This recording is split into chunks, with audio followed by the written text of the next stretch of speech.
प्रकल्पासाठी शेतजमीन देऊनही मोबदला न मिळालेल्या वसई येथील शेतकऱ्याचा प्रश्न आमदार संजय केळकर यांनी तत्काळ संबंधित अधिकाऱ्यांना फोन करून मार्गी लावत दिलासा दिला, तर ठाण्यातील भीमनगर येथील एसआरए प्रकल्प क्लस्टरमधून वगळण्यास भाग पडल्याने तेथील रहिवाशांनी श्री केळकर यांचा सत्कार करून कृतज्ञता व्यक्त केली. जनसेवकाचा जनसंवाद या कार्यक्रमास नागरिकांचा मोठा प्रतिसाद मिळत असून ठाण्यासह आजूबाजूच्या शहरातील नागरिकही समस्या घेऊन येत आहेत. बहुतांशी समस्या जागीच निकाली काढल्या जात आहेत. आज न्याय मिळालेल्या नागरिकांनी आमदार संजय केळकर यांचा सत्कार करून कृतज्ञता व्यक्त केली. यावेळी खोपट कार्यालयात परिवहन सदस्य विकास पाटील, माजी उपमहापौर सुभाष काळे, सचिन पाटील, दीपक जाधव, राजेश गाडे उपस्थित होते.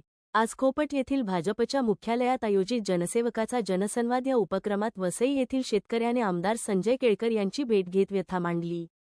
एका प्रकल्पात शेतजमीन संपादित झाली पण मोबदला देण्यात टाळाटाळ होत असल्याची तक्रार त्याने केली. यावेळी श्री केळकर यांनी तत्काळ संबंधित महसूल अधिकाऱ्याशी फोनवर चर्चा केली. यावेळी संबंधित अधिकाऱ्याने सकारात्मक प्रतिसाद देत शेतकऱ्याला लवकरात लवकर मोबदला देण्याची प्रक्रिया सुरू करण्यात येईल असे सांगितले. रखडलेला प्रश्न तत्काळ मार्गी लागल्याने शेतकऱ्याने श्री केळकर यांच्याप्रती कृतज्ञता व्यक्त केली.